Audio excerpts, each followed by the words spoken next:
Je vous salue toutes et tous. Je suis très heureux de vous accueillir ici au sein du Club de la presse et de la communication de Normandie, ainsi que le président du département de Seine-Maritime. Alors, après les maires de Caen, du Havre, de Rouen, le président de région, et puis bien sûr les différents potentiels candidats aux dernières élections municipales, nous vous proposons aujourd'hui de faire un arrêt sur image, le premier de l'année, sur le président du département de Seine-Maritime, qui plus est le nouveau président, après le départ de Pascal Martin en tant que sénateur, en lieu et place d'ailleurs d'un ancien président également du département de Seine-Maritime, le regretté Charles Revet. Donc j'ai le plaisir d'accueillir Bertrand Bélanger. Bertrand Bélanger, bonjour.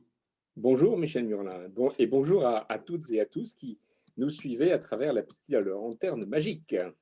Alors, quand je dis accueillir, ça reste relativement virtuel, puisque, en raison des dernières mesures décrétées par le gouvernement en matière de lutte contre la propagation de la pandémie et la réinstauration, vous le savez toutes et tous, du couvre-feu dès 18 heures, nous sommes légèrement à distance avec Bertrand Bélanger, mais cela ne devrait pas nuire à cette envie de rapprochement que nous tentons de travailler à travers ces lives, de mieux faire connaître celles et ceux qui nous dirigent. Et si le verbe diriger peut paraître éloquent ou irriter certains, du moins celles et ceux qui sont à la tête de nos institutions. Évidemment, de cette période liée à la pandémie, nous allons avoir l'occasion de revenir avec vous, Bertrand Bélanger. Mais permettez que je présente en amont, en quelques mots, votre personne, qui vous êtes. Ensuite, si vous en êtes d'accord, nous aborderons des thèmes liés à l'actualité. Et puis, sans pour autant entrer, vous en doutez bien, dans votre vie privée, nous aborderons une facette que peut-être peu de personnes connaissent de vous.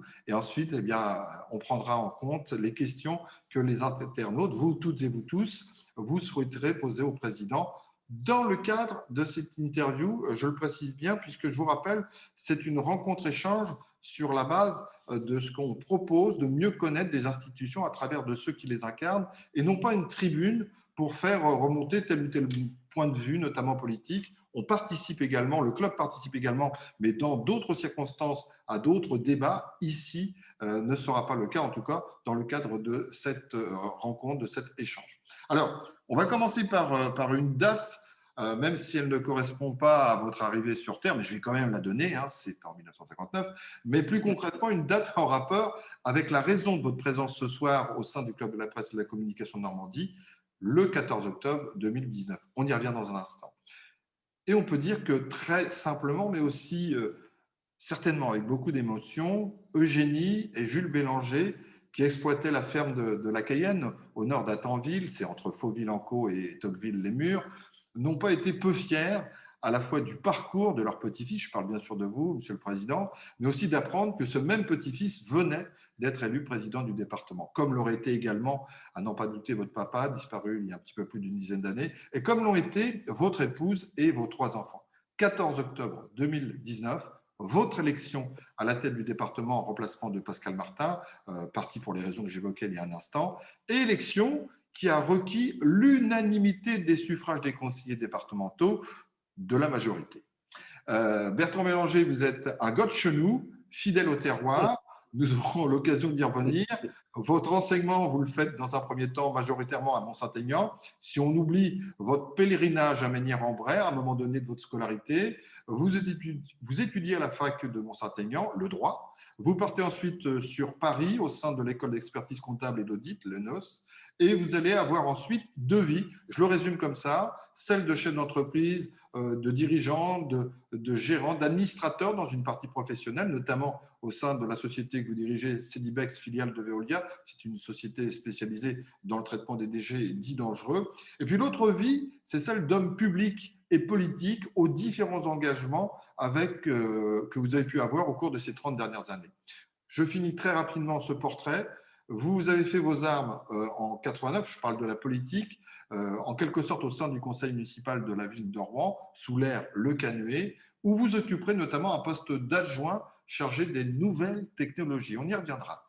Quelques années plus tard, en 98, vous entrez au conseil général où vous y exercerez jusqu'au début des années 2000. Vous vous engagerez également au sein de votre commune de résidence, Mont-Saint-Aignan, comme conseiller municipal, mais aussi premier adjoint de cette commune. Et vous retournerez au département quelques années plus tard, en 2015, à nouveau comme conseiller du canton celui de Mont-Saint-Aignan et de Déville-les-Rouen.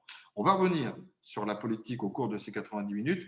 Mais ma première question, si ce n'est aussi votre réaction par rapport à cette petite synthèse de votre parcours, ma première question, elle porte sur ce lien entre le milieu professionnel et le milieu politique. Votre implication et votre rôle, le rôle que vous avez joué au sein de votre société, vous a notamment permis de rencontrer des élus, des maires, des dirigeants, des représentants, des décideurs. Et je me posais la question, est-ce que ce n'est pas par là qu'il faudrait commencer une carrière politique, même si je crois que vous vous défendez de parler de carrière quand on parle de politique. Donc voilà, c'est la première entame, réaction à ce court portrait que je viens de faire de vous. Et puis, est-ce que le fait d'avoir un pied dans le monde des dirigeants, dans le monde de la vie, j'allais dire, incarnée économiquement, n'est pas une facilité pour pouvoir développer ensuite des prestations politiques?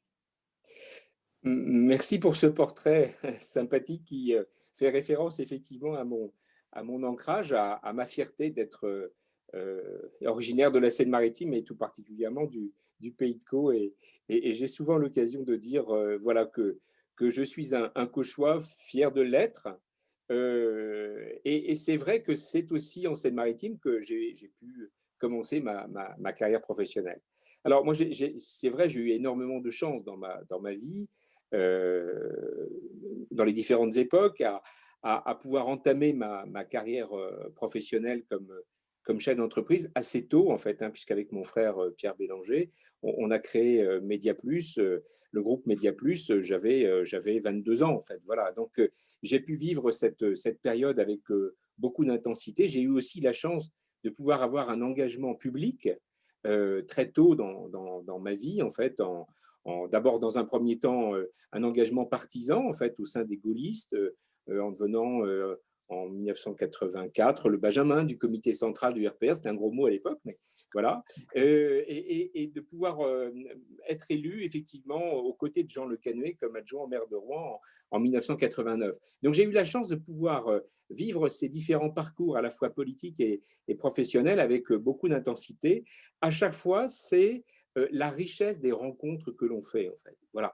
Et dans ma vie professionnelle, c'est une succession de rencontres, à la fois, effectivement, au moment de la création de Média Plus, des challenges qu'on a pu relever avec mon frère. À chaque fois, nous réussissons parce que nous faisons de belles rencontres. Et puis, dans la vie publique, c'est à chaque fois aussi de très belles rencontres. On aura peut-être l'occasion, dans ce court moment, d'évoquer un certain nombre des personnalités avec lesquelles j'ai eu l'occasion de travailler. Ça vous façonne, pardon, je remets la mécanique en route, ça vous façonne, ça vous conditionne en quelque sorte, et ça fait que vous donnez du sens à votre engagement, en fait. Voilà. Donc, je suis en train de régler un petit problème technique en même Et nous temps. sommes en direct, Voilà. voilà. Et voilà, j'ai eu beaucoup de chance à ça. Et pour répondre très concrètement à votre question, j'ai eu aussi à cœur de ne jamais mélanger les genres entre ma vie publique et puis ma vie professionnelle. Voilà, par d'abord souci de l'honnêteté, évidemment, ça me semble important. Et puis pour bien considérer que la finalité n'est pas la même.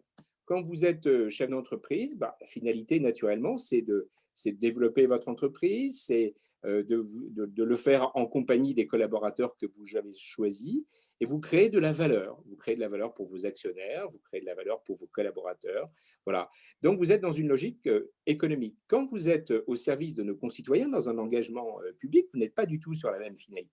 Vous travaillez sur l'intérêt général, sur des mandats comme le conseil départemental, vous portez votre attention tout particulièrement vers ceux qui sont les plus éloignés du bonheur de la vie, ceux qui sont confrontés à des difficultés, bref, ceux qu'il faut protéger. Donc, ce sont vraiment deux itinéraires différents. Il n'y a pas beaucoup de porosité entre les deux. Il ne faut pas qu'il y ait de porosité entre les deux. Le démetteur commun, en quelque sorte, c'est la richesse des rencontres que l'on fait et des profils que l'on rencontre. Alors, puisqu'on a parlé de richesse des rencontres et qu'il a incarné le territoire pendant des années et des années, qu'est-ce que vous retiendriez de ce parcours, d'une partie du parcours que vous avez eu avec Jean Le Canuet?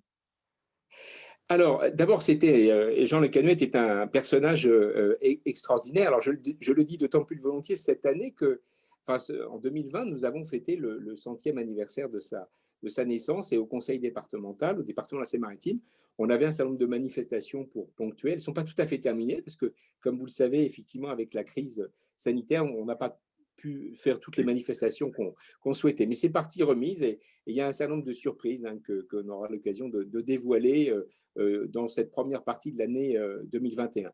Mais ma rencontre avec Jean Le Canuet, ce sont évidemment de grands moments, peut-être aussi parce que nous avions évidemment une assez grande différence d'âge. Voilà. Donc, je crois que Jean Le Canuet n'a jamais vu en moi un concurrent, enfin voilà, mais plutôt un personnage qui était passionné par la chose publique et qu'il convenait peut-être à un moment donné d'accompagner, d'aider. Voilà. Et bien que je n'appartenais pas à la formation politique de Jean Le Canuet, nos relations ont été extrêmement confiantes. Et pour tout vous dire, tout particulièrement dans la dernière année, voilà, l'année 92, on a passé beaucoup de temps ensemble. Il commençait à être souffrant, et je me souviens de nombreux voyages que je faisais avec lui dans sa voiture où il m'a beaucoup parlé. Voilà. Et j'en garde forcément un souvenir ému, parce que à ce moment-là, ça n'était pas l'homme politique qui parle comme on parle dans des meetings, comme on parle dans des réunions, mais plutôt l'envie voilà, de me confier ce qu'il avait pu ressentir dans sa vie publique. C'était beaucoup d'humilité, beaucoup d'émotion. À l'époque, au moment où vous êtes avec Jean Le Canuet, vous êtes adjoint en charge des nouvelles technologies. Donc, on n'est pas encore au début des années 90. C'est une boutade. Les nouvelles technologies à l'époque, c'est quoi? C'est Internet? C'est Ah, TomTom? Le smartphone? non, c'est même encore avant. C'est en fait Jean Le Canuet, qui n'était pas forcément un grand spécialiste de ces sujets-là, et compte tenu de mon activité, voilà, qui tournait évidemment autour de l'informatique, des réseaux, etc. Jean Le Canuet, et puis alors, j'avais avec mon frère implanté notre entreprise sur le parc technologique de la Vatine, à Mont-Saint-Aignan. Et Jean Le Canuet était venu inaugurer l'immeuble qu'on avait construit, d'abord poser les premières pierres, après il était venu l'inaugurer. Et puis évidemment, c'était un monde assez nouveau. En fait. Voilà, il découvrait un monde assez nouveau, à la fois dans les techniques qu'on mobilisait, et puis dans la façon de travailler. On avait construit ça sous la forme d'une pépinière d'entreprise, etc. Donc on est quand même dans les années, là Ouais, on est dans la à l'époque. fin des années 80 en fait. Hein, voilà. Donc pour lui, c'était effectivement un monde nouveau. Et en 1989, donc quand nous avons été élus ensemble, venait à ce moment-là de se développer à Rouen la télévision par câble. Voilà. Donc, Jean Le Canuet a fait le lien entre les activités qui étaient les miennes, mais voilà, et puis la mise en place de la télévision par câble. Donc, il m'avait demandé de suivre tout particulièrement le câblage, le premier câblage en fibre optique de la ville de Rouen, avec la mise en place d'une première télévision locale sur Rouen autour du câble. Voilà. Donc, moi, j'ai commencé avec Jean Le Canuet sur les nouvelles technologies, sur ces sujets-là. Et puis, petit à petit, voilà, on a apporté du grain à moudre en quelque sorte sur des sujets qui n'étaient pas forcément ces sujets de prédilection, mais sur les systèmes informatiques de géographie, par exemple. Voilà. Donc, on était encore très, très loin d'Internet et de ces technologies, en tous les cas, dans le monde public et dans le monde des collectivités territoriales. Je reviens sur l'autre aspect politique. Donc, Jean Le Canuet, UDF, vous le plus jeune à l'époque au sein du RPR. Si je vous pose cette question, et je suppose que vous me voyez venir, c'est que les valeurs que dispensent ou qu'incarnent certains hommes au sein d'un parti sont peut-être pour vous plus importantes que le parti en lui-même. Ah ben oui, alors d'autant plus que je le dis d'autant plus librement, vous le savez, que je ne suis plus dans un parti politique C'est pour ça que je vous depuis pose la question. 20 ans, en fait. Voilà. Bon. Et j'ai eu la chance, en quelque sorte, d'intégrer effectivement la vie politique au moment où les partis politiques avaient du sens, avaient du poids. Et puis, progressivement, voilà, j'ai souhaité prendre des distances. Peut-être au moment où j'ai souhaité aussi, ça devait être en 1985 ou 86, avant d'être élu à la ville de Rouen, ça a été la création de Rouen Sésame, qui est un mouvement politique que j'avais créé avec quelques amis. Nous étions une trentaine, rassemblés aussi bien en provenance de l'UDF, du RPR et surtout majoritairement de jeunes qui n'avaient absolument aucune appartenance politique, mais qui avaient en point de convergence, en quelque sorte, en partage, l'intérêt pour la chose publique, d'une part, et l'intérêt pour le territoire, d'autre part. Et si on a fait ça, c'est parce qu'on avait mesuré, on avait tous 25 ans à l'époque, on avait mesuré que les partis politiques n'étaient pas en capacité de répondre à ces aspirations-là. C'est pour ça que, voilà, moi j'ai pris mes distances avec les appareils politiques ensuite après, et j'ai jamais souhaité y revenir. Voilà, j'ai tourné cette page, et c'est vrai que lorsque mes collègues ont souhaité me confier la responsabilité du département de la Seine-Maritime, cette absence d'appartenance à un mouvement politique pouvait peut-être apparaître comme une difficulté ou un anachronisme. Et en quelque sorte, le fait que et j'y ai pas été insensible. J'ai pu être élu président du département avec évidemment toutes les voix de la majorité départementale, mais pas que. J'ai eu le privilège que deux élus de l'opposition aient voté pour moi. Alors, j'en tire aucune gloire personnelle, j'y vois simplement un signe, c'est qu'on peut, dans une collectivité territoriale comme le département, dépasser les clivages politiques. Toute ma vie politique, j'ai tenté de dépasser les clivages politiques. C'est en tous les cas comme ça que j'essaie de trouver du sens à mon action publique. Dépasser les clivages politiques, peut-être avez-vous, en ce sens, mal vécu les reproches qu'on a pu vous faire, notamment au sein de votre famille, quand vous appelez, à un moment donné, c'est pas si longtemps, vous appelez à voter Emmanuel Macron à propos des élections municipales.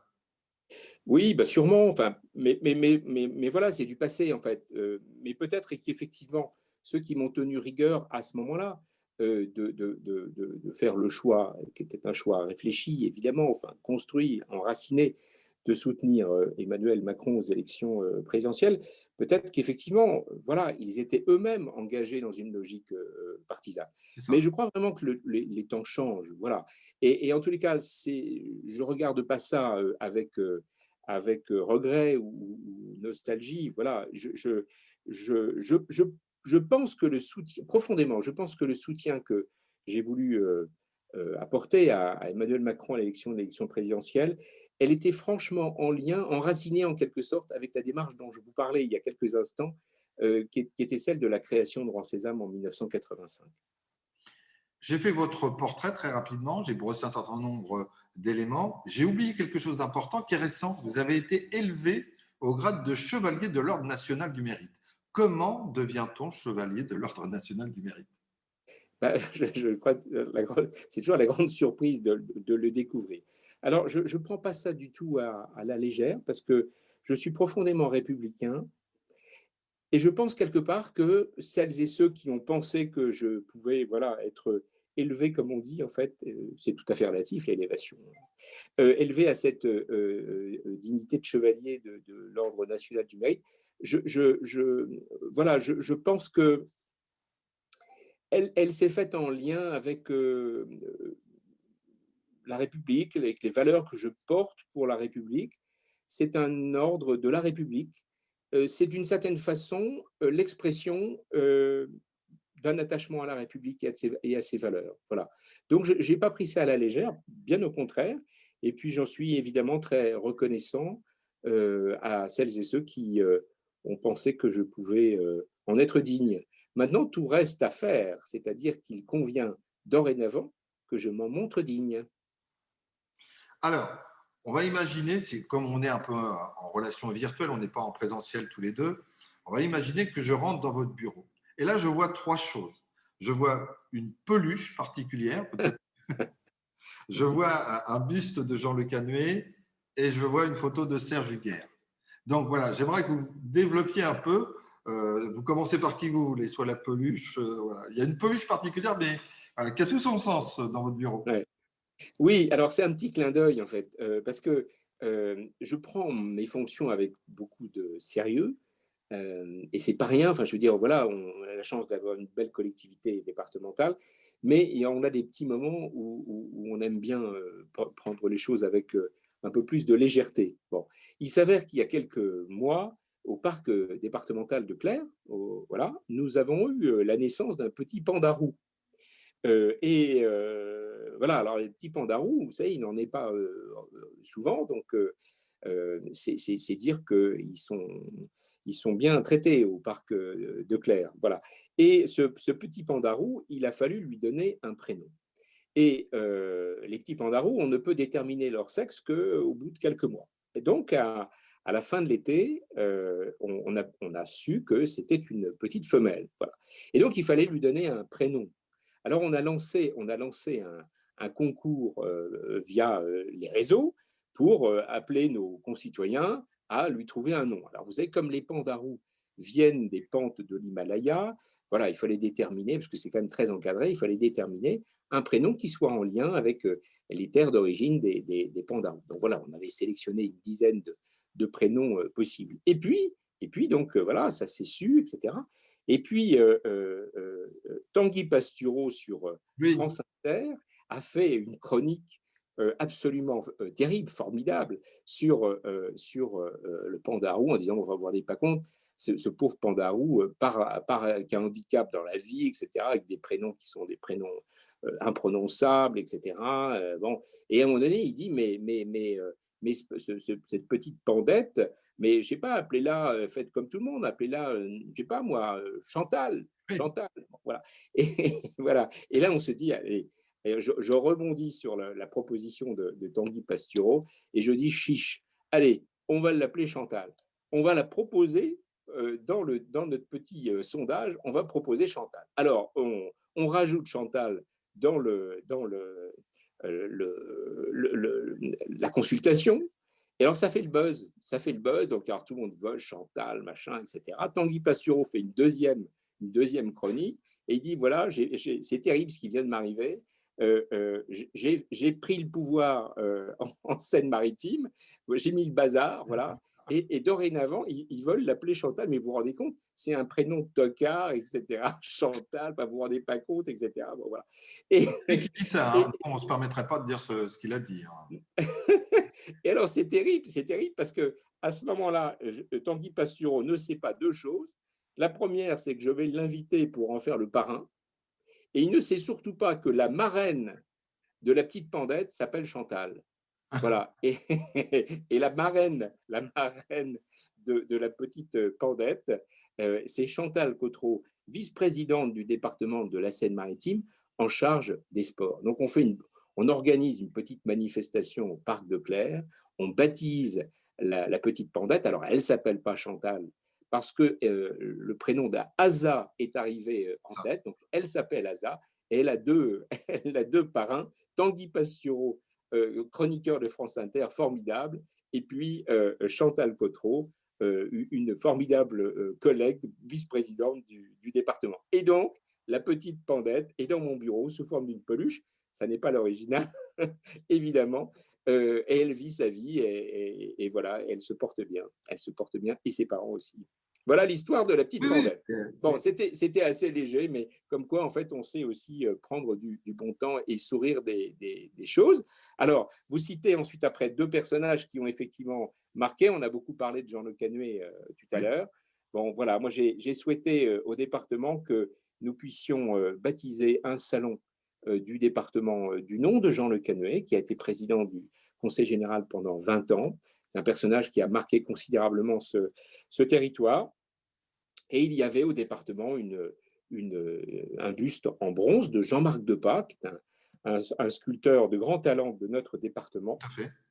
Et donc, je ne souhaitais pas, évidemment, que ce buste reste dans mon bureau, parce qu'il n'avait pas objet à rester dans mon bureau, mais au contraire qu'il soit mis à la vue des habitants de notre département. Et pour ce faire, donc, je baptiserai dans quelques temps, dès que la crise sanitaire nous permettra un peu plus de liberté, un salon Jean Le Canuet au département de la Seine-Maritime. Et puis enfin, vous avez parlé de Serge Huguer. Ben, c'est un compagnon de route et je n'ai pas de difficulté à dire que Serge Huguer est mon mentor. C'est un personnage qui a profondément aussi marqué la vie politique rouennaise, qui a commencé comme premier secrétaire de la fédération du Parti socialiste, à l'époque la SFIO, et puis qui est devenu ensuite après un allié de Jean Le Canuet, qui est devenu conseiller général de la Seine-Maritime, vice-président du Conseil général. Et j'ai beaucoup appris en fréquentant Serge Huguer. J'ai énormément appris Alors, évidemment, sur la technique, mais pas tellement sur la technique. J'ai surtout beaucoup appris dans la connaissance qu'il avait des gens. Voilà. Serge Huguer me disait, mon vieux Bertrand, tu ne peux pas faire de la politique. Il était un petit peu plus âgé que moi. Tu ne peux pas faire de la politique si tu n'aimes pas les gens. Voilà. Donc, les gens qui veulent faire de la politique, qui n'aiment pas les gens, ils vont perdre leur temps. Voilà. Il faut aimer les gens. Si tu aimes les gens, fais de la politique. Alors, j'ai fait de la politique. C'est sans doute aussi grâce à Serge Huguer. Donc, il est dans mon bureau. Et puis Serge Huguer, c'est un lien direct avec, enfin, indirect avec le Club de la Presse, puisqu'il était aussi fervent soutien de Paris-Normandie de Bien sûr, l'époque, effectivement, bien quand sûr. on le croisait régulièrement dans les couloirs du quotidien régional. On va s'attarder quelques minutes, alors que je sais qu'il y a déjà des questions qui viennent d'arriver. J'observe en même temps. Donc, ce sont des questions très intéressées. Vous allez comprendre pourquoi tout à l'heure. C'est carrément des gens qui viennent à votre bureau pour vous demander des rendez-vous. Donc, mais vous allez voir, je vais jouer mon rôle de retransmettre ces questions. Mais là, on va rentrer un peu dans vos passions, dans vos hobbies. Je vais vous faire écouter une musique. Vous allez me dire à quoi elle vous fait penser. J'espère ne pas me tromper techniquement. Voilà, dès que vous l'entendez, dès que vous voyez de quoi il s'agit, n'hésitez pas à dire à quoi elle vous fait penser.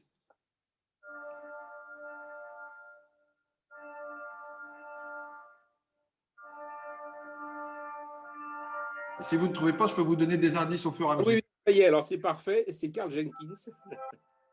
Donc ça y est, vous avez trouvé? Ouais, Carl Jenkins. Non, je ne pense pas. Ou alors je me suis Non. trompé. Je me suis peut-être trompé. Vous avez raison, oui. C'était celle-là que je voulais vous faire écouter. Ah oui. Alors là, on n'est pas du tout à la même époque. Voilà. Donc c'était cette première extrait que je voulais vous faire écouter. Ouais. Allez-y. Non, non, mais voilà, on l'a entendu, donc Oui, les premières notes évoquent assez clairement un film que j'aime particulièrement, qui s'appelle Le Souper. Voilà. donc c'est un film d'Edouard Molinaro. Oui, et musique de Vladimir Kosma. Et on vient d'entendre un extrait Voilà, de voilà, Vladimir voilà. Cosma. Alors, Ouais. pourquoi ce film a de l'importance par rapport à vous? Et on verra d'ailleurs que dans votre cheminement, dans vos choix littéraires, on va y revenir au fur et à mesure, mais ce film-là particulièrement, vous y attachez de l'importance. Ah oui, non, parce que c'est magnifique. D'abord, il est issu d'une pièce de théâtre, hein, voilà, et retranscrit ensuite après au cinéma avec le talent d'Edouard Molinaro, et il met en scène en fait deux acteurs absolument prodigieux, Claude Brasseur, qui vient malheureusement de nous quitter il y a quelque temps, et puis Claude Rich. Et c'est un dialogue qui se forme entre les deux. Claude Brasseur incarne Fouché, et Claude Rich incarne Talleyrand. Donc, c'est un dialogue absolument extraordinaire qui mêle à la fois la langue française, voilà, qui est maniée comme on l'a maniée au début du 19e siècle, et puis qui fait référence à des périodes de l'histoire extrêmement mouvementées, hein, puisque le film retrace en quelque sorte les heures difficiles qui ont suivi la chute, enfin la bataille de Waterloo, en fait. Hein. Bon, voilà.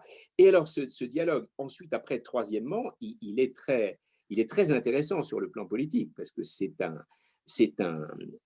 jeu de je t'aime moi non plus, c'est une multitude de scènes où l'un joue de l'autre et réciproquement. En fait. Donc c'est vraiment un film absolument formidable. Moi, je n'ai qu'un regret, vraiment, c'est que je n'ai pas vu la pièce. Voilà. Donc je regarde régulièrement le film, mais je n'ai pas vu la pièce. J'aurais aimé, adoré voir cette pièce. Voilà. Elle a été jouée longtemps, en fait, hein, la fin des années 80, puisque le film date de 92, en fait. J'aurais vraiment adoré voir cette pièce. Voilà. Mais c'est un film que j'adore. Je regarde régulièrement. Régulièrement. Le film, d'ailleurs, se termine, si je ne dis pas de bêtises, comme la pièce que je n'ai pas vue non plus, il se termine par la citation des Mémoires d'Outre-Tombe De Chateaubriand. Chateaubriand. On Voilà. finit le Voilà. film avec, et Exactement. à la fois c'est lourd de réflexion, mais aussi Oui. d'impact par rapport à tout ce qu'on a pu voir précédemment. Il y a aussi, je crois, dans le film, parce qu'il a un rôle, et il n'est peut-être pas, là on s'écarte un peu, mais il n'a peut-être pas été suffisamment honoré à sa juste valeur. Il y a Tiki Olgado, Oui, absolument. souvent Qui, joue des rôles un peu ingrats. Voilà. Ouais, ouais. Et Alors, il y a aussi dans le film le fils de Claude Brasseur qui passe oui, à un moment. qui fait une apparition. Vous avez raison, tout à fait. Ouais. Non, c'est vraiment un film super. Voilà, j'aime beaucoup. Voilà, il y a rien à retirer de ce film. Il est formidable. Et puis les interprétations sont excellentes. Enfin bon, voilà, c'est deux grands maîtres du cinéma français. Retenez donc ce film, Le souper d'Édouard Molinaro. Je vais vous citer deux, trois répliques. Vous allez me dire à quoi ça vous fait penser. Si je vous dis le fil rouge sur le bouton rouge, chef, j'ai glissé, ça vous fait penser à quoi? La septième compagnie, Alors, avec ce le sont des films chef. que vous aimez aussi. Oui, j'aime bien parce que voilà, j'aime bien le souper. Voilà, c'est un film, c'est un beau film du cinéma français. Et puis j'aime bien les films où on se marre. Voilà. Donc, alors, j'aime bien les Septième Compagnie, j'aime bien Louis de Funès, j'aime bien les Tontons Flingueurs. Voilà, j'aime bien tous ces films où on se détend, où on s'amuse, et où généralement, d'ailleurs, on n'est pas tout seul à les regarder, parce que moi, pour vous livrer une anecdote, tous les ans, avec quelques potes, on se regarde les Tontons Flingueurs. Voilà, et on rigole, et on rigole. Toujours, toujours. Voilà. Et on rigole toujours au même moment. Enfin, c'est fabuleux, parce que c'est un moment de convivialité. C'est curieux chez les marins, ce besoin de faire des phrases. C'est bien, c'est formidable. L'autre phrase qu'on retient toujours, c'est aux quatre coins de Paris qu'on va le retrouver éparpillé façon puce, Façon avec pause. Bernard Blier, qui effectivement Ouais. est emblématique. Ouais. Alors, On ne devrait jamais quitter Motoban. Non. pourquoi j'évoquais à la fois ces deux films-là? C'est parce que ça fait aussi peut-être partie de votre personnalité. On dit de vous que vous êtes quelqu'un de, peut-être pas de malicieux, mais d'ouvert, de souriant, parfois peut-être de taquin, avec cette envie de communiquer, avec toujours beaucoup d'avenant, mais aussi d'humour.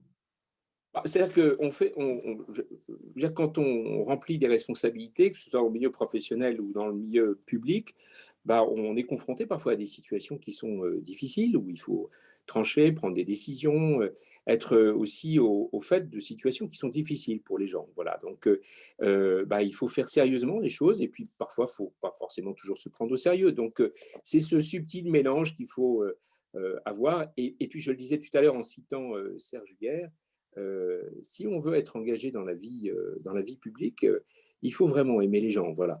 Et je crois que dans la façon d'aimer les gens, ben, moi j'aime bien sourire. Voilà, j'aime bien sourire.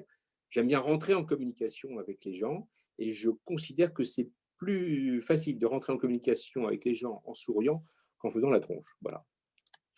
Rentrer en communication, alors je ne dirais pas que vous êtes jusqu'à avoir un don d'imitateur, mais vous avez cette facilité quand vous incarnez enfin, peut-être pas incarner, mais quand vous faites plusieurs personnages, vous prenez des fois différentes, voilà, il vous arrive d'incarner, ah oui, quelque part, les personnages dont vous parlez. Je l'aime bien en effet. Je ne vous ai pas poussé. Alors, je vois qu'il y a des questions, encore une fois, qui arrivent. On va y revenir dans un instant. On va avoir le temps des questions. Je continue un peu avec vos passions. Vous adorez lire.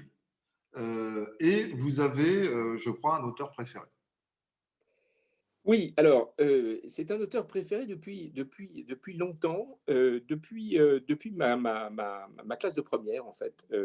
C'est Gustave Flaubert. Alors, je sais, ça peut paraître d'une grande banalité en 2021, au moment où on va célébrer le 200e anniversaire de sa naissance, et où on va organiser une année 2021 absolument formidable avec Gustave Flaubert. Mais j'ai une vraie passion pour Gustave Flaubert, qui est né effectivement en classe de première, avec la découverte de cet auteur. Voilà. Et ensuite, après, j'ai travaillé sur Gustave Flaubert un petit peu plus tard, quand j'avais une vingtaine d'années. Je me suis passionné sur la vie de Gustave Flaubert dans son milieu rouennais. En fait. Voilà.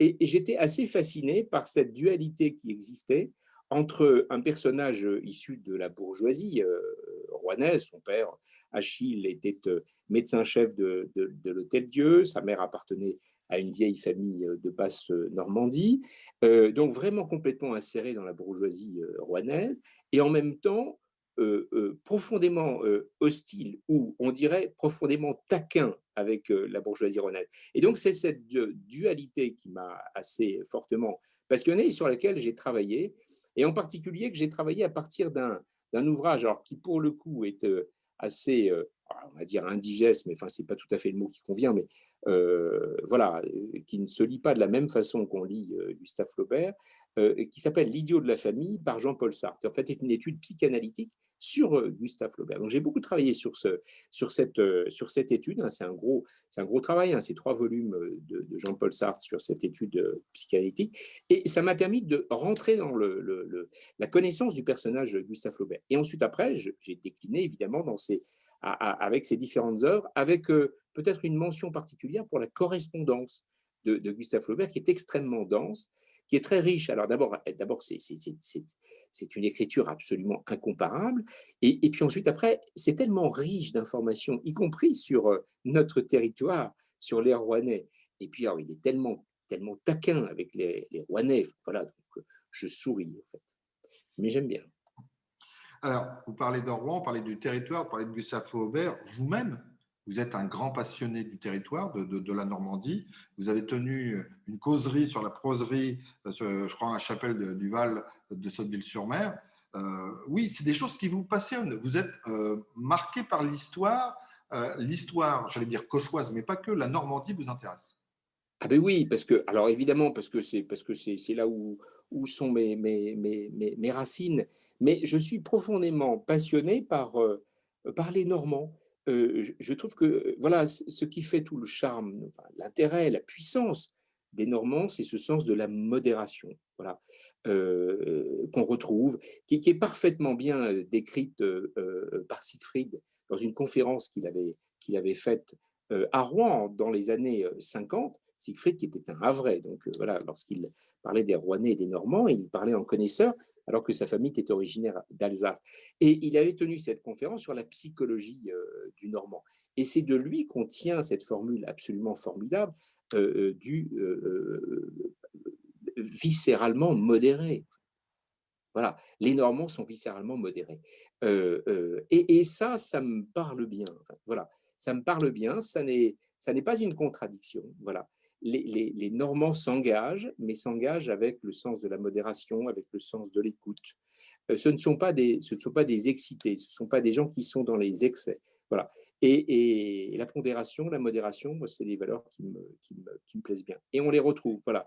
Et on les retrouve en particulier euh, dans le pays de Caux.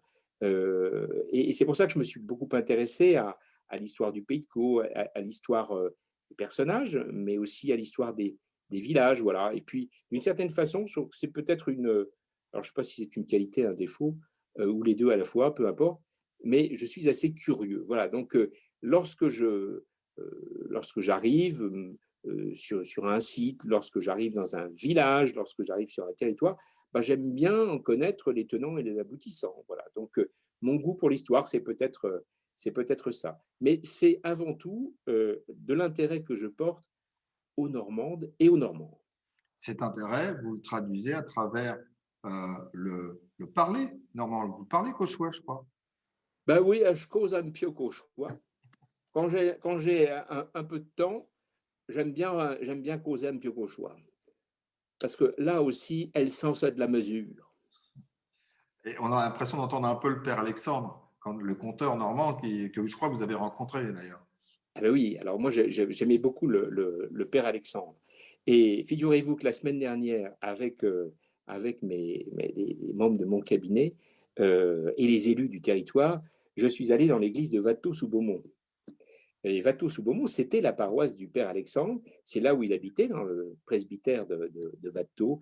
Et c'est passionnant parce qu'il a croqué les Cauchois comme personne d'autre, en fait. Voilà. Et donc, j'ai eu l'occasion, quand j'étais plus jeune, de le rencontrer, de l'écouter.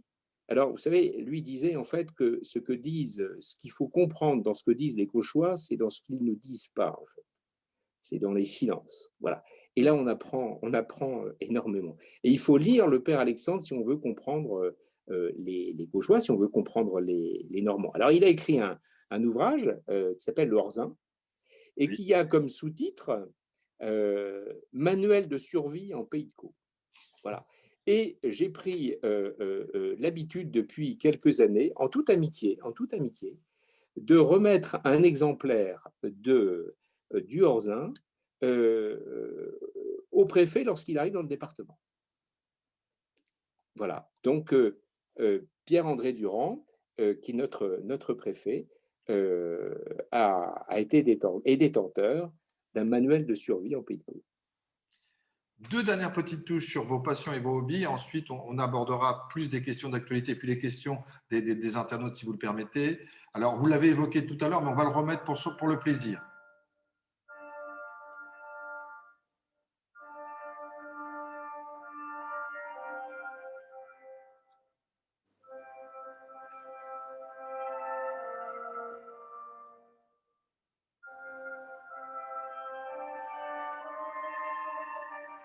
Alors, on pourrait Carl penser, Jenkins, ouais, ouais. on pourrait penser euh, qu'il s'agit d'un classique de chez classique, alors que l'homme est contemporain. Bien sûr. C'est un Gallois, c'est un compositeur gallois qui est né en 1944, hein, donc il est contemporain. Et c'est voilà, un compositeur, moi, que j'adore, parce que son parcours aussi est assez exemplaire. C'est un musicien, à l'origine, c'est un musicien de jazz. Alors, il joue beaucoup d'instruments, mais c'est un musicien de jazz. Et puis, voilà, au fil du temps, il porte des projets musicaux assez audacieux. Et puis, il devient ce compositeur, chef d'orchestre, et il a composé des pages absolument fabuleuses. Moi, j'ai un faible pour deux pièces particulièrement, le Stabat Mater et le Requiem. Donc, ce sont des pièces qu'on peut effectivement considérer comme des pièces classiques, mais d'une ampleur et d'une profondeur, de mon point de vue, exceptionnelle. Donc, j'aime beaucoup Carl Jenkins, compositeur contemporain gallois que j'écoute assez souvent, un peu moins en ce moment malheureusement, parce que un peu moins de temps quand même. Mais voilà, dès que j'ai la possibilité, j'essaie j'essaie de faire partager voilà, cet intérêt que je porte à ce compositeur. Et qui a démarré son parcours, j'ai été chercher, je ne le connaissais pas, qui a démarré son parcours au sein de la troupe de Jésus-Christ Superstar en Angleterre, avec Exactement. comme Murray Head, avec également Ouais, c'est ça. qui était le premier chanteur de Deep Purple. Rien à voir, mais c'est pour se dire que voilà, les univers peuvent se toucher par rapport à ce que traduit la musique. Vous savez, moi, je crois vraiment, enfin, juste pour terminer sur Carl Jenkins, le parcours de vie est intéressant dans l'évolution. Voilà, quelqu'un qui commence son parcours musical dans le jazz, dans la pop, et voilà, qui est aujourd'hui à créer des pièces qui sont des pièces, des pièces, des grandes pièces du répertoire, en fait, voilà, autour du Stabat Mater et du Requiem, par exemple. Et avec une profondeur. Donc, quelle belle évolution, quelle belle évolution. Voilà, ça, c'est un beau chemin, c'est un beau parcours, c'est un beau parcours. Dernier petit point sur vos passions, vos hobbies. Une image va s'afficher, vous allez me confirmer que vous la voyez, vous allez me dire de quoi il s'agit.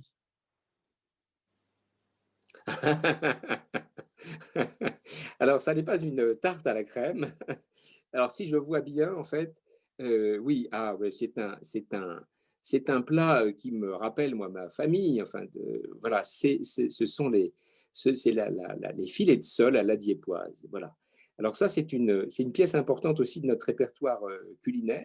Et puis, je suis sûr que ça parle à tous nos concitoyens de Seine-Maritime. Voilà, pour celles et ceux qui en sont originaires ou leur famille. Voilà, quand on était plus jeune, voilà, ça faisait partie de ces plats cultes, en quelque sorte, des grandes tables de notre territoire. Voilà, donc moi j'adore, voilà, j'adore. C'est filet de sole, c'est d'une telle finesse, et puis préparer, préparer la diépoise avec les moules, avec les crevettes, avec les champignons, avec le vin blanc, voilà, tout ça gratiné au four, c'est que du bonheur. Comme dirait l'autre, c'est du petit Jésus en culotte de velours. Plat que vous préparez vous-même? Non, non, non, non, voilà, moi je dis les choses, voilà. Je n'ai pas ce talent, voilà. J'espère l'avoir un jour parce que je n'ai pas du tout l'intention de faire un engagement public ou professionnel toute ma vie, parce que à un moment donné, j'ai d'autres passions que je voudrais exercer en quelque sorte, et peut-être que voilà, j'aimerais bien, voilà. Avoir ce talent. Alors, il faudra que je fasse des expériences. Quand j'étais petit, je faisais des expériences de chimie. Il faudra peut-être un jour je fasse des expériences culinaires. Mais je ne l'imposerai pas à mes amis, à ma famille. J'essaierai de faire ça d'abord pour moi-même, voilà, pour ne pas risquer d'intoxiquer qui que ce soit. Mais j'essaierai peut-être effectivement les filets de sol. On met de côté vos passions, votre portrait. On va s'intéresser maintenant à vos missions en tant que président du département. Et puis, si vous en êtes d'accord, on va revenir au fur et à mesure sur 3 thèmes que j'ai retenus.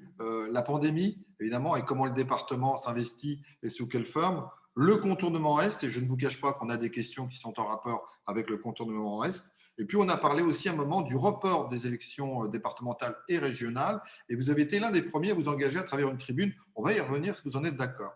Comme il y a un certain nombre de questions et je ne voudrais pas donner l'impression à nos internautes qu'ils n'auraient pas le droit de parole, donc je vais vous lire quelques questions. Alors, je ne fais pas du tout de parti pris, mais comme c'était en rapport avec le début de votre intervention, Oui. je cite ceux qui ont bien voulu jouer le jeu de mettre leur nom. Là, c'est facile à trouver. C'est le président du Club de la presse et de la communication de Normandie. Il n'a aucun passe-droit, mais il se dit, il vous demande une définition. Il m'a entendu en parler, il s'est dit, tiens, je vais sauter sur l'occasion. Il vous demande être macroniste, pour vous, qu'est-ce que vous donneriez comme définition? Vous avez le droit à un joker dans l'émission. Hein. Ouais. Non, non, mais je vais vous dire. C'est la notion de l'équilibre au service de l'engagement public. Je crois que tout le parcours d'Emmanuel Macron, qui est quelqu'un qui s'interroge, qui se pose des questions, qui avance contrairement à ce qu'on pourrait dire parfois avec humilité. Voilà. On parle parfois de Jupiter, moi je ne le perçois pas comme ça. C'est quelqu'un qui s'interroge, qui se pose des questions, qui exprime de la curiosité dans sa démarche. Et pour lui, prendre des responsabilités publiques, c'est avoir le sens de l'équilibre dans une logique de service public, c'est-à-dire au service de nos concitoyens. Une question posée par plusieurs intervenants. Les noms que je vois sont Jean Malo-Percevaux et Franck Lem, qui vous posent cette question, puisque récemment, le géographe Laurent Chalin remettait sur la table la question du changement de nom du département Seine-Marin pour intensifier, selon lui, son attractivité, dite Côte du Nord, devenue d'Armor. Il vous demande qu'est-ce que vous en pensez? Est-ce que ça a du sens?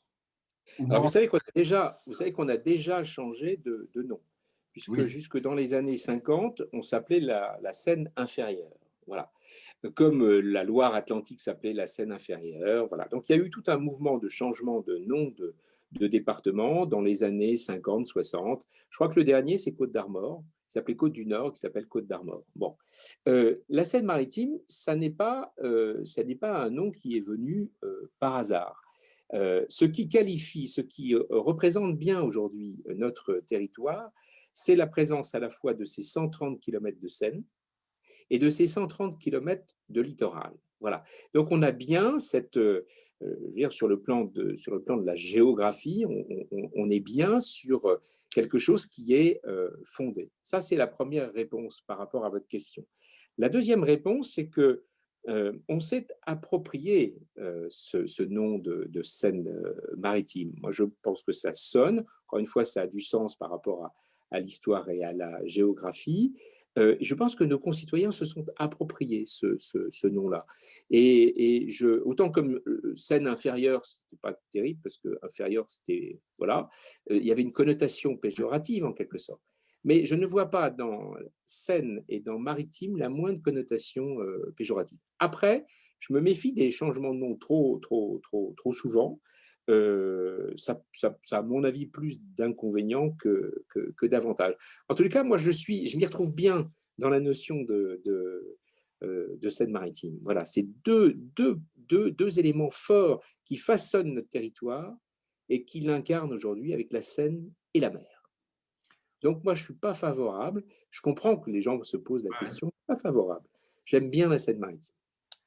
Autre question sur la pérennité du département posée par Corentin Becquet. C'est des questions qu'on a déjà eues, mais qui Oui. reviennent de temps en temps. C'est quelle vision ou quelle position avez-vous sur l'échelon départemental qui, selon Corentin Becquet, ne correspond plus aux réalités territoriales d'aujourd'hui, mais auquel il y a un certain attachement, on parlait d'héritage, héritage de la Révolution française, et qui est voué, selon lui, à disparaître à plus ou moins long terme. C'est vrai qu'on a souvent parlé de disparition de certaines collectivités au profit d'eux. On a parlé des pays pendant un moment, et puis il y a eu…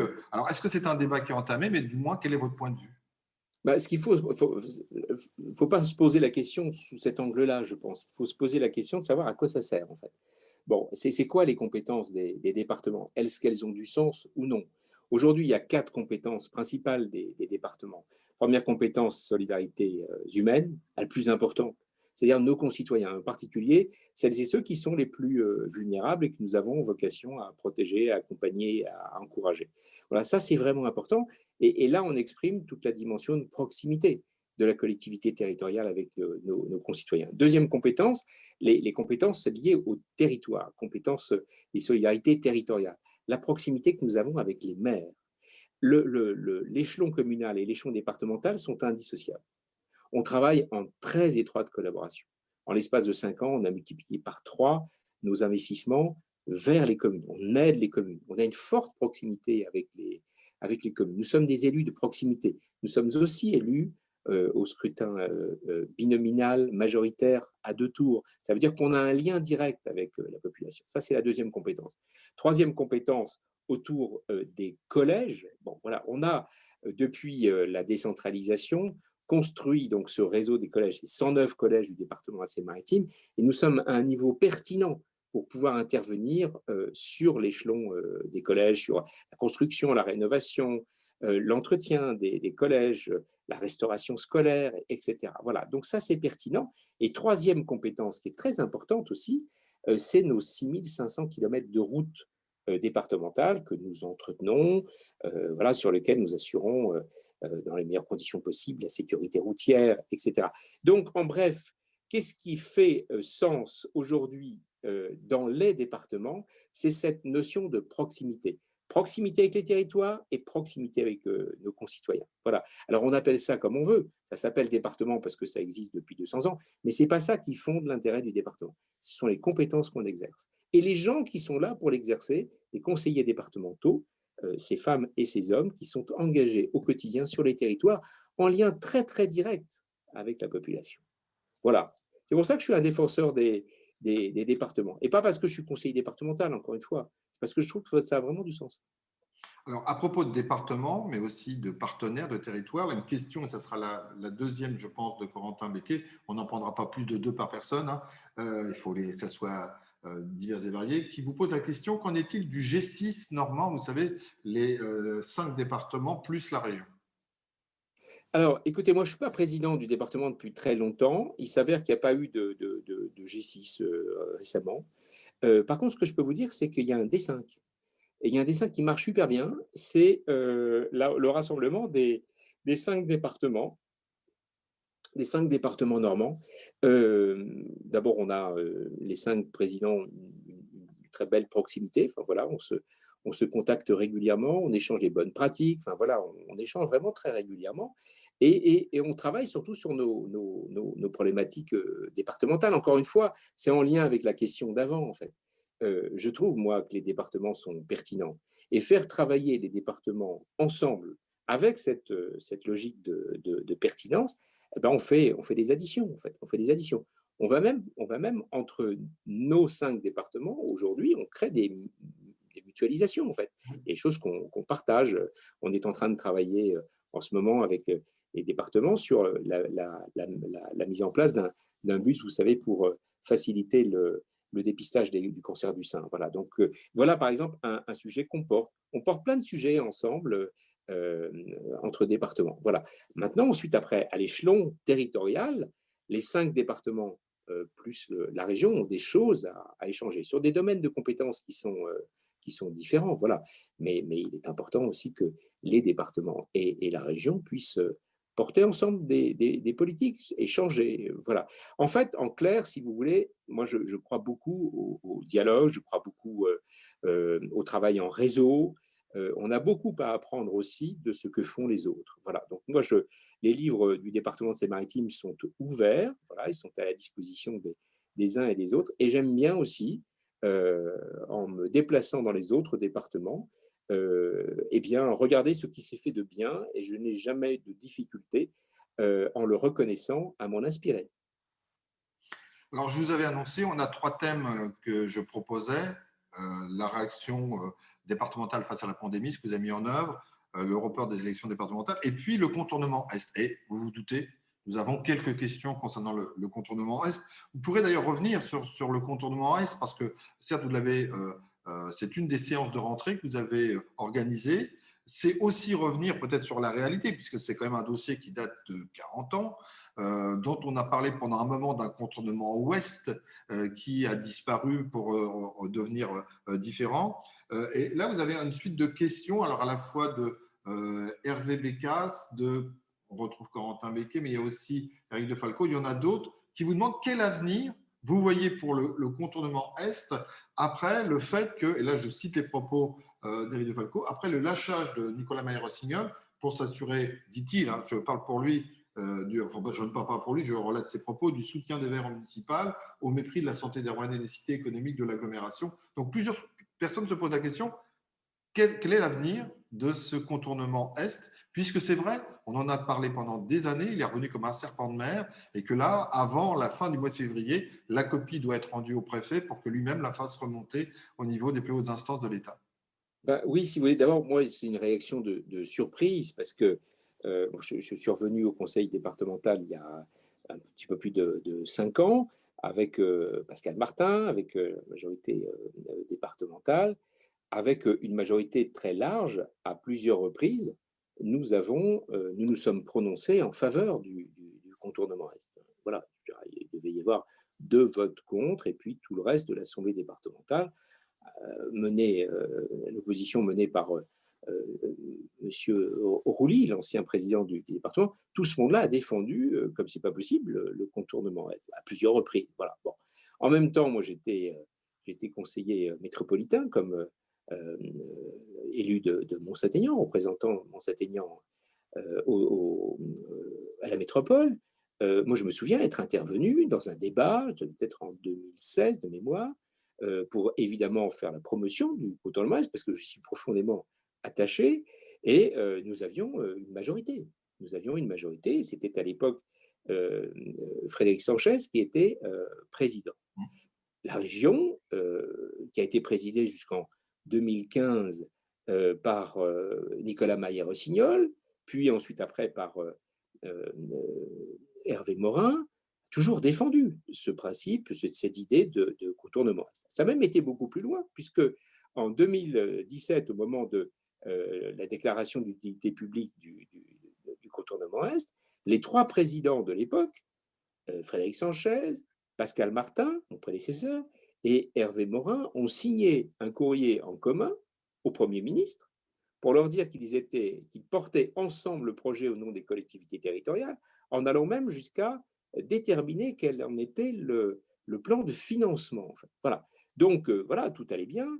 Je me souviens même qu'à l'époque, les 3 présidents interpellaient le Premier ministre, donc l'État, en disant, enfin, maintenant, écoutez, on a fait le job, nous, ici, sur le territoire, on est tous d'accord, etc., il faut que ce contournement Est se fasse, etc. Voilà, on compte sur vous, l'État, pour que ça se fasse. L'État a répondu présent. L'État a répondu présent en apportant dans ce plan de financement l'équivalent des collectivités territoriales, c'est-à-dire 245 millions d'euros. La procédure s'est poursuivie, débat public, voilà. Et puis, il y a des recours qui ont été formés très naturellement par des concitoyens qui n'étaient pas favorables au contournement Est. Donc, tout à fait démocratiquement, naturellement et juridiquement, ces recours ont été formés auprès du Conseil d'État. Et le 19 novembre dernier, le Conseil d'État a rejeté les 13 recours qui avaient été formés. Voilà. Donc, depuis le 19 novembre, toutes les conditions sont réunies pour qu'on puisse entamer les travaux du contournement Est. C'est le sens du courrier du préfet. Courrier du 4 décembre, réitéré d'ailleurs par un courrier supplémentaire il y a quelques jours. Pourquoi le préfet nous interroge-t-il? Pour 2 raisons. La première, c'est que le préfet a besoin d'engager maintenant de façon assez rapide le calendrier qui permettra de pouvoir sélectionner un concessionnaire et de mettre au point les traités de concession. Ça, c'est la première raison. Parce La que deuxième raison, le calendrier se finit à fin de 2022, je crois. voilà, et vous savez, choisir un concessionnaire, c'est extrêmement compliqué. Enfin, je veux dire, on ne choisit pas un concessionnaire voilà, comme ça à la légère. C'est une procédure extrêmement longue. Il faut mettre au point les traités de concession, etc., pour pouvoir lancer ensuite après les opérations et livrer l'ouvrage à échéance de 2024 au plus tard. Voilà. La deuxième raison, c'est qu'il ne nous a pas échappé aux uns et aux autres que pendant la campagne des élections municipales, d'aucuns ont pu changer de position. Bon, moi, je porte pas de jugement de valeur. Bon, simplement, je m'étonne et je m'inquiète parce que moi, j'ai convoqué le conseil départemental en session la semaine dernière afin de voilà, pouvoir réinterroger, non pas de refaire le débat, si vous voulez, mais de réinterroger les uns et les autres afin de pouvoir répondre à la demande du préfet. Moi, ce qui m'inquiète, si vous voulez, et ce qui me surprend quelque part, c'est qu'on puisse revenir en quelque sorte sur des engagements qui avaient été pris. Bon, voilà, mais la métropole s'était positionnée.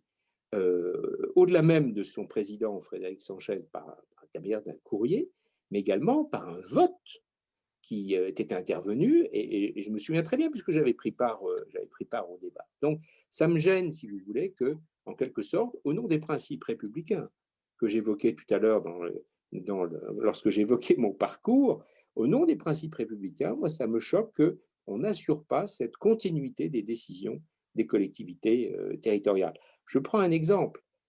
Pascal Martin l'utilise assez régulièrement et il a raison. Lorsque nous sommes arrivés en 2015, quelques semaines auparavant, un contrat avait été signé entre la métropole et le conseil départemental visant à faire financer par le département une fraction significative des aménagements de la tête sud du pont Flaubert. Lorsque nous sommes arrivés aux affaires en 2015 avec Pascal Martin, et je suivais ce dossier personnellement en tant que vice-président de l'arrondissement de Rouen, je suis allé pour confirmer les engagements du département au nom de la parole donnée. Voilà, ça c'est ma conception de la République. Donc vous comprendrez que sur la forme, je sois particulièrement choqué qu'on puisse remettre en question ça. Maintenant sur le fond,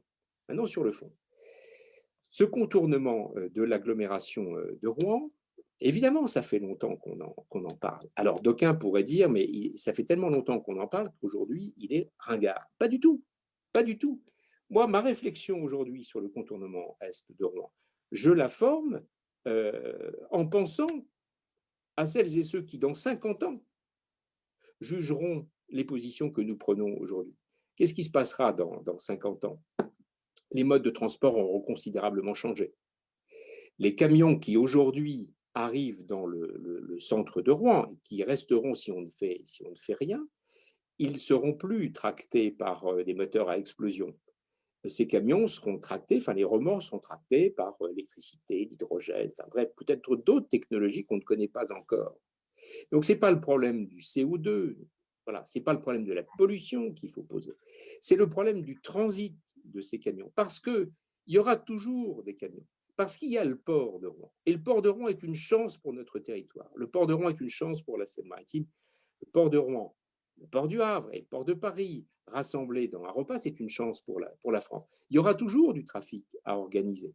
Ce trafic, il sera multimodal. On va le développer par le fleuve, on va le développer par le ferroutage, on va le développer évidemment par la mer, puisque c'est la finalité du port. Mais on ne détruira pas demain le transport par camion. Donc, si on ne construit pas ce contournement est, si on ne permet pas aux poids lourds de venir sur le port de Rouen autrement qu'en traversant la ville de Rouen, eh bien, on continuera d'avoir des camions, quand bien même ils seraient tractés par électricité hydrogène, au pied du pavillon de pédiatrie de l'hôpital de Rouen, dans le tunnel de la Grand-Mare, qui est embouteillé tous les matins, sur le pont Mathilde, sur lequel on a eu un accident d'une grande gravité. Voilà, si on ne fait rien, on aura tout ça. La ville de Rouen est ainsi construite depuis des centaines d'années avec des voies pénétrantes. Parce qu'autrefois, on construisait Mais oui, on construisait les villes avec des pénétrantes. Depuis une cinquantaine d'années, toutes les grandes agglomérations de France ont construit des contournements. Ce n'est pas pour le plaisir de bétonner ou de mettre de l'asphalte sur les prairies. On a construit des contournements pourquoi? Pour que celles et ceux, et en particulier les camions, qui n'ont rien à faire dans la ville, n'y rentrent pas. Et à partir de ces contournements, on a créé des échangeurs. À partir de ces échangeurs, il convient de construire des modes de communication, des modes de transport doux ou de transport en commun, mutualisés, qui viennent à ce moment-là irriguer le centre de l'agglomération. Voilà de quoi il s'agit. C'est pour ça que le contournement, c'est un projet pour dans 50 ans. Et dans 50 ans, celles et ceux qui seront aux affaires, eh bien, si on ne construit pas ce contournement, eh bien, il serait fondé à ce moment-là à nous faire porter une lourde responsabilité. J'attire votre attention sur le fait que nous sommes la dernière grande agglomération de France à ne pas être dotée d'un contournement. Ça veut dire qu'aujourd'hui, les camions qui viennent du nord et qui vont au sud, et qui empruntent ce qu'on appelle l'axe Calais-Bayonne, eh bien, ils passent dans la ville, dans la ville. Donc, c'est un projet qui est important pour la santé de nos concitoyens. C'est un projet qui est important pour le développement économique de notre territoire. Pour clore ce sujet, est-ce qu'on peut dire décemment que si la région et le département votent pour, c'est bien parti pour aller dans ce sens, ça peut se faire contre l'avis de la métropole Non, ou pas? c'est pas ça. C'est par D'abord, rapport ça au financement. n'a de sens que si c'est consensuel. Moi, je ne suis pas dans l'opposition. Je ne suis pas dans le. Genre, on ne passe pas en force sur des sujets comme ça. Moi, ma volonté, c'est évidemment de convaincre. Voilà, c'est important pour le territoire.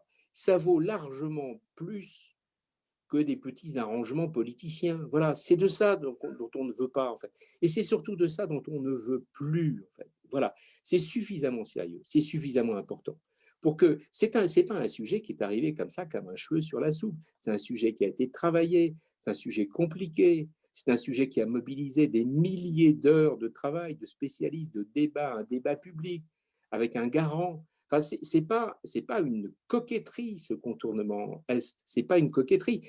Ça ne relève pas de l'idéologie. C'est un outil pragmatique de développement. C'est un outil structurant pour notre territoire. Donc voilà, la volonté, elle est de convaincre. Et il faut que celles et ceux qui sont en responsabilité publique prennent leurs responsabilités.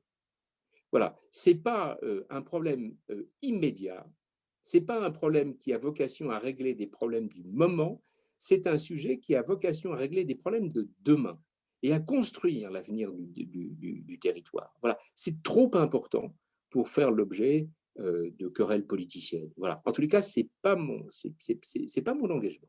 Et ça n'a pas été mon engagement lors du débat qui s'est tenu au département de la Seine-Maritime il y a une semaine et qui s'est traduit par un vote positif. Voilà, et 38 voix contre 6, et puis 26, je crois, de nos collègues qui n'ont pas pris part au vote. Voilà.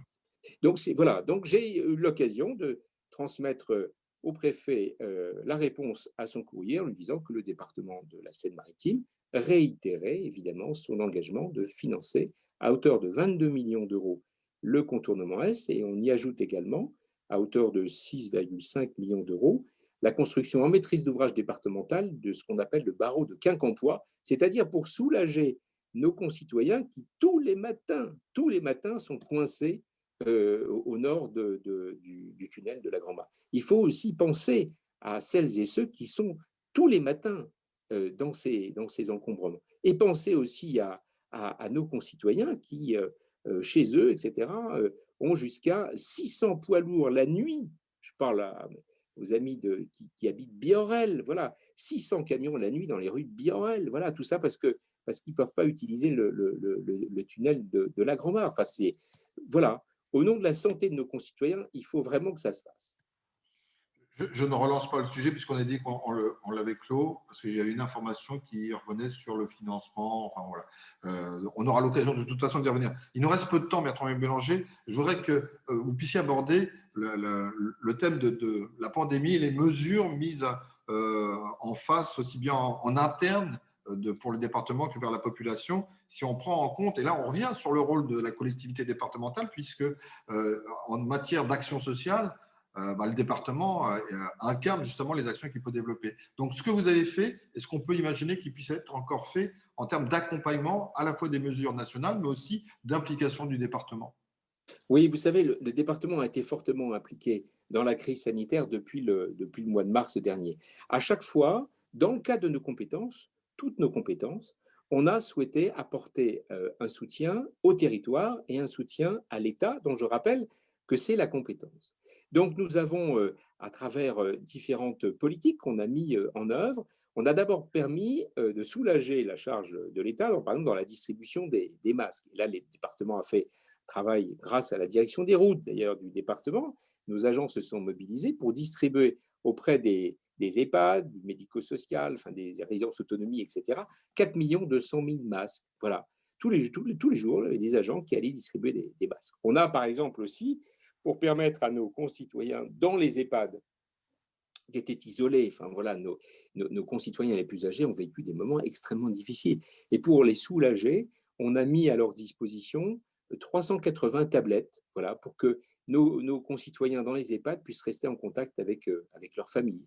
Voilà. On a aussi dans la crise sanitaire, au moment où on a dû fermer les collèges, les 109 collèges, on a voulu aider les familles les plus modestes, en particulier à travers la restauration scolaire en leur versant une allocation pour permettre aux enfants qui ne bénéficiaient plus de la cantine voilà, d'être aidés et d'être accompagnés. On a mis en place des primes. On a souhaité aussi aider tout particulièrement les aides à domicile. Vous savez, pendant cette première partie de la pandémie, on a beaucoup mis en valeur, et combien à juste titre, les personnels soignants qui ont fait un travail formidable en première ligne. On n'a pas parlé autant des aides à domicile, c'est-à-dire de ces personnes qui exercent des métiers qui sont difficiles, qui sont compliqués, qui ne sont pas forcément reconnus à leur juste valeur, et qui ont permis, dans des conditions encore une fois difficiles, le maintien à domicile des personnes âgées et des personnes en situation de handicap. Voilà. Donc, moi, j'ai souhaité qu'on les accompagne et que, voilà, on verse des primes aux différentes aides à domicile. Et puis là, j'ai souhaité qu'on aille encore un peu plus loin. C'est d'actualité. J'ai souhaité qu'on prenne sur les fonds du département des moyens financiers pour soulager en fait les SAD, c'est-à-dire les services d'aide à domicile, au moyen des EPI, c'est-à-dire les masques, les gants, etc. C'est 700 000 euros qu'on a engagés et on est en train de distribuer actuellement vers les différents SAD ces moyens. Alors, ça est mis bout à bout.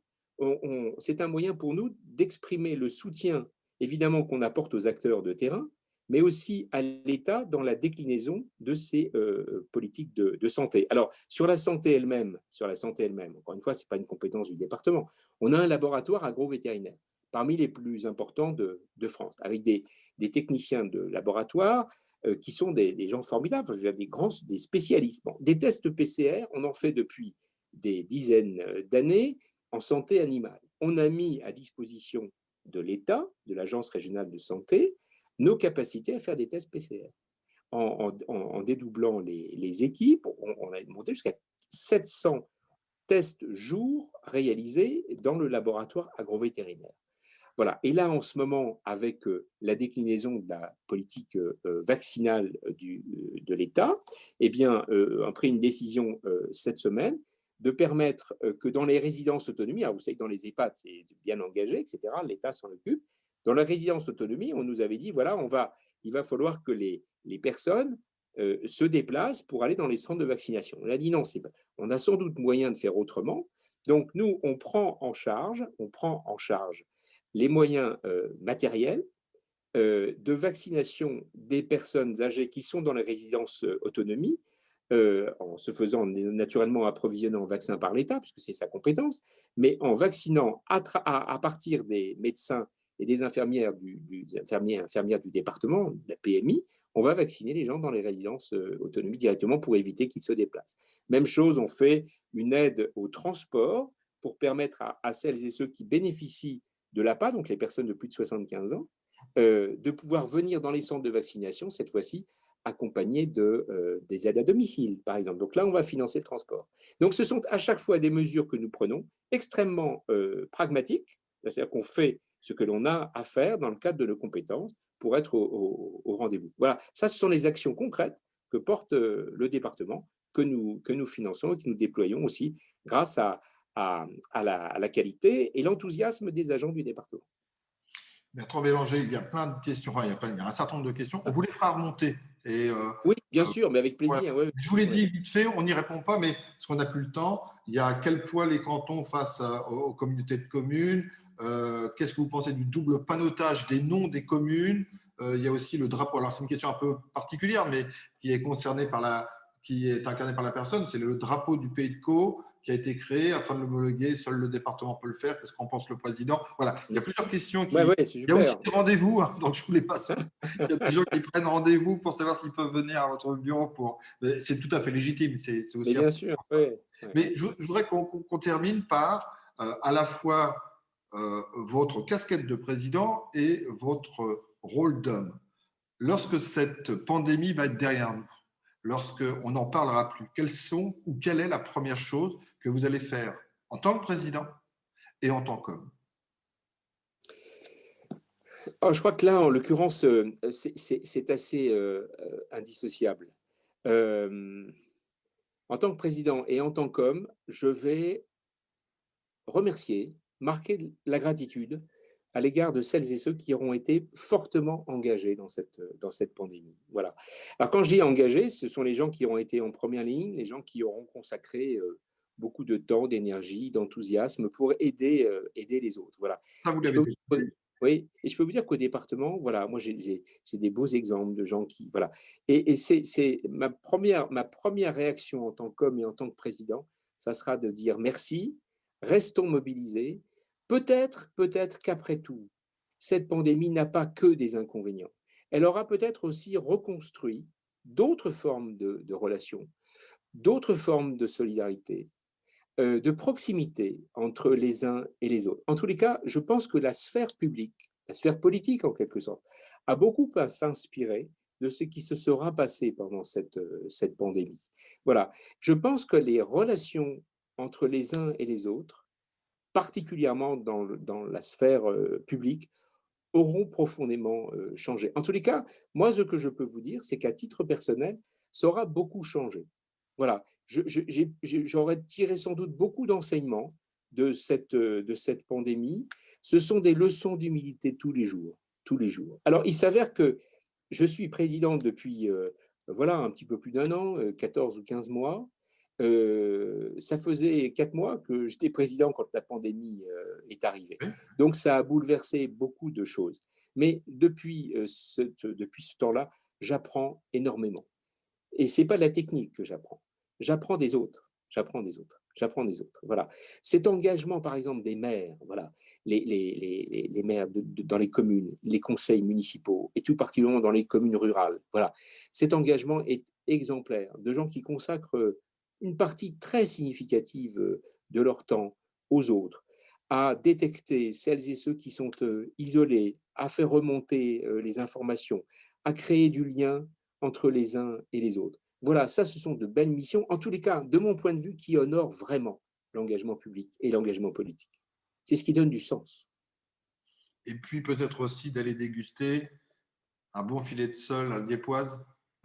Oui, évidemment, et surtout d'en faire profiter. Et peut-être qu'à ce moment-là, me sera venu un talent que je n'ai pas, qui consisterait à essayer de fabriquer moi-même le filet de sole à la Diepoise. Mais je pense que j'ai encore beaucoup de chemin pour y arriver. Et je n'ai pas aujourd'hui cette compétence, mais peut-être qu'un jour, voilà, avec un petit peu de temps, je m'y mettrai. Merci Bertrand Bélanger. Encore une fois, d'autres questions sont arrivées, à la fois sur la gare de Rouen-Rive-Gauche, sur l'aéroport Rouen-Vallée de Seine, qui ne concernent pas uniquement votre institution, mais aussi les autres qu'on a cités à plusieurs reprises. On vous les fera remonter. Oui, volontiers, Voilà, volontiers. y répondre, en sachant qu'il y a un temps pour échanger, un temps pour se rencontrer, un temps aussi pour se sustenter, se réhydrater. Ça va être le temps qui va arriver maintenant. On avait envisagé 60 à 90 minutes maximum, en sachant que quand on arrive à 90 minutes, on perd du monde. En tout cas, on voulait vous remercier très sincèrement, Bertrand Bélanger, d'avoir accepté notre invitation en visio, bien évidemment, puisque c'est la moindre des choses que de respecter ce qui nous est proposé ou ce qui nous est imposé.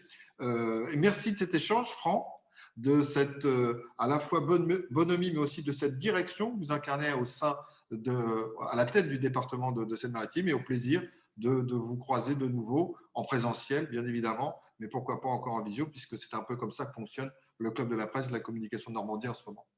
Eh bien, écoutez, Michel Merlin, un grand merci à vous. J'ai pris vraiment beaucoup de plaisir à ce que nous échangions. Et puis, je salue également toutes celles et ceux qui ont eu la patience de m'écouter. Et j'aurai grand plaisir de répondre à leurs questions. Voilà, pour moi, ce sont de beaux moments d'échange, de beaux moments, ce sont de belles illustrations de ce que nous vivons dans la vie publique. Et encore une fois, ce qui donne du sens à nos engagements les uns et les autres. Grand merci à vous. Merci beaucoup, Michel Merlin. Merci à toutes et à tous d'avoir suivi cette présentation, cet échange, d'être allé un peu dans les coulisses de Bertrand Bélanger. C'était le but, je vous rappelle, de ce rendez-vous, rencontre avec, pour mieux apprécier, appréhender ceux qui sont à la tête des institutions, qui nous dirigent. Encore une fois, je reviens sur ce mot-là, tout le monde ne l'apprécie pas toujours, mais c'est bien ça le rôle de ceux qui sont en charge de nos institutions. Merci de nous avoir suivis, et puis au plaisir de se retrouver prochainement pour l'un des rendez-vous, notamment du Club de la presse et de la communication de Normandie. Attention, dans quelques instants, je vais appuyer, parce que j'ai la main sur le petit bouton fatidique, en vous souhaitant une très belle soirée et en espérant vous retrouver très prochainement. Au revoir, merci, bonne soirée.